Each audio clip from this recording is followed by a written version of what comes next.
ಮಂಡಲ ಮಧ್ಯದೊಳಗೆ ಮೆರೆಯುತ್ತಿಹ ಕರ್ನಾಟ ದೇಶದಿ ಇರುವ ಕಾಳಿಂಗನೆಂಬ ಗೊಲ್ಲರ ಪರಿಯ ನಿಂತು ಬೇಳ್ವೆನು.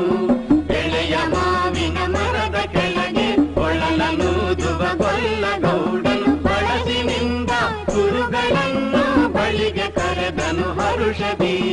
ಗಂಗೆ ಬಾರೆ ಗೌರಿ ಬಾರೆ ತುಂಗಭದ್ರೆ ತಾಯಿ ಬಾರೆ ಪುಣ್ಯಕೋಟಿ ನೀನು ಬಾರೆ ಎಂದು ಗೊಲ್ಲನು ಕರೆದನು.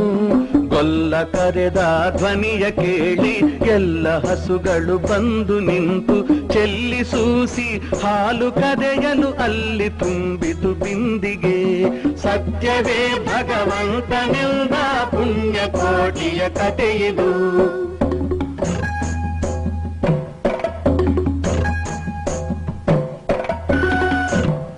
ಹಬ್ಬಿದ ಮಲೆ ಮಧ್ಯದೊಳಗೆ ಅರ್ಭುತನೆಂದೆಂಬ ವ್ಯಾಘ್ರನು ಅಬ್ಬರಿಸಿ ಹಸಿ ಹಸಿದು ಬೆಟ್ಟದ ಕಿಬ್ಬಿಯೊಳು ತಾನಿದ್ದನು.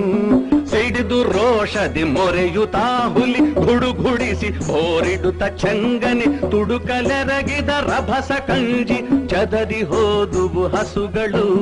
ಪುಣ್ಯಕೋಟಿ ಎಂಬ ಹಸುವು ತನ್ನ ಕಂದನ ನೆನೆದುಕೊಂಡು ಮುನ್ನ ಹಾಲನು ಕೊಡುವೆನೆನುತ ಚಂದದೀತ ಬರುತ್ತಿರೆ. ಹಿಂದೆ ನಗೆ ಆಹಾರ ಸಿಕ್ಕಿತು ಎಂದು ಬೇಗನೆ ದುಷ್ಟ ವ್ಯಾಘ್ರನು ಬಂದು ಬಳಸಿ ಅಡ್ಡಗಟ್ಟಿ ನಿಂದನ ಹುಲಿರಾಯನು. ಸತ್ಯವೇ ಭಗವಂತನೆಂದ ಪುಣ್ಯಕೋಟಿಯ ಕಥೆಯಿದು.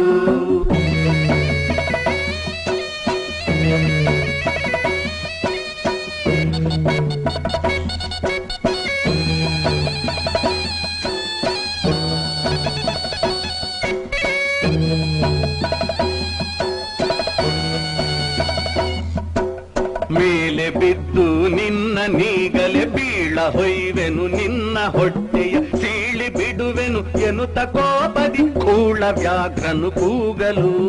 ಒಂದು ಭಿನ್ನಹ ಹುಲಿಯ ಕೇಳು ಕಂದನಿರುವನು ದೊಡ್ಡಿಯೊಳಗೆ. ಒಂದು ನಿಮಿಷದಿ ಮೊಲೆಯ ಕೊಟ್ಟು ಬಂದು ಸೇರುವೆ ನಿಲ್ಲಿಗೆ. ಹಸಿದ ವೇಳೆಗೆ ಸಿಕ್ಕಿದೊಡವೆಯ ವಶವ ಮಾಡದೆ ಬಿಡಲು ನೀನು ನುಸುಳಿ ಹೋಗುವೆ ಮತ್ತೆ ಬರುವೆಯ ಹುಸಿಯ ನಾಡುವೆ ಎಂದಿತು. ಸತ್ಯವೇ ನಮ್ಮ ತಾಯಿ ತಂದೆ, ಸತ್ಯವೇ ನಮ್ಮ ಬಂಧು ಬಳಗ, ಸತ್ಯವಾಕ್ಯಕ್ಕೆ ತಪ್ಪಿ ನಡೆದರೆ ಮೆಚ್ಚನ ಪರಮಾತ್ಮನು. ಸತ್ಯವೇ ಭಗವಂತನಿಂದ ಪುಣ್ಯಕೋಟಿಯ ಕಥೆಯಿದು.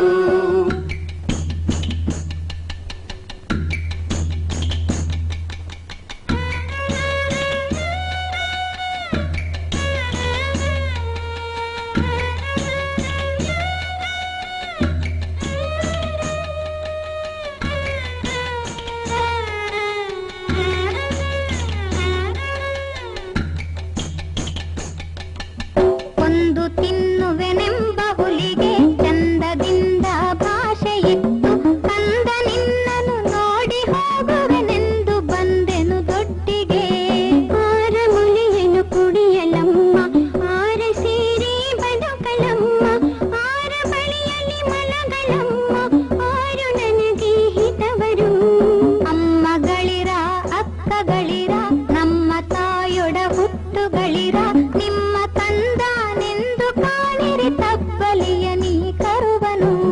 ಮುಂದೆ ಬಂದರೆ ಹಾಯಬೇಡಿ, ಹಿಂದೆ ಬಂದರೆ ಒದೆಯಬೇಡಿ, ಕಂದ ನಿಮ್ಮವನೆಂದು ಕಾಣಿರಿ ತಬ್ಬಲಿಯ ನೀ ಕರುವನು. ಸತ್ಯವೇ ಭಗವಂತನೆಂದ ಪುಣ್ಯಕೋಟಿಯ ಕಥೆಯಿದು.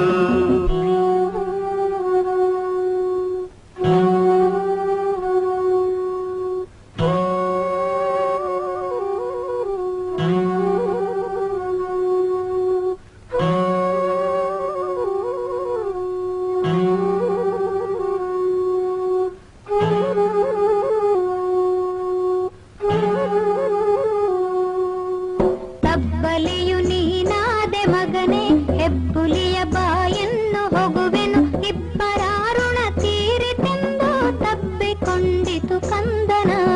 ಗೋವು ಕರುವನು ಬಿಟ್ಟು ಬಂದು ಸಾವಕಾಶವ ಮಾಡದಂತೆ ಗವಿಯ ಬಾಗಿಲ ಸೇರಿ ನಿಂತು ತವಕದಲ್ಲಿ ಹುಲಿಗೆಂದಿತು.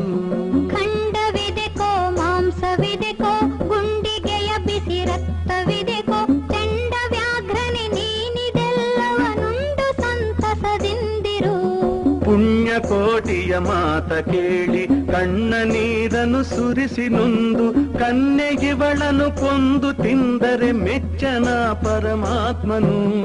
ಎನ್ನ ಒಡ ಹುಟ್ಟಕ್ಕ ನೀನು ನಿನ್ನ ಕೊಂದು ಏನ ಪಡೆವೆನು ಎನ್ನುತ್ತಾ ಹುಲಿ ಹಾರಿ ನೆಗೆದು ತನ್ನ ಪ್ರಾಣವ ಬಿಟ್ಟಿತು. ಸತ್ಯವೇ ಭಗವಂತನೆಂದ ಪುಣ್ಯಕೋಟಿಯ ಕಥೆಯಿದು. ಪುಣ್ಯಕೋಟಿಯು ನಲಿದು ಕರುವಿಗೆ ಉಣ್ಣಿಸಿತು ಮೊಲೆಯ ಬೇಗದಿ ಚೆನ್ನಗೊಲ್ಲನ ಕರೆದು ತಾನು ಉನ್ನತಾದಿಂತೆಂದಿತು.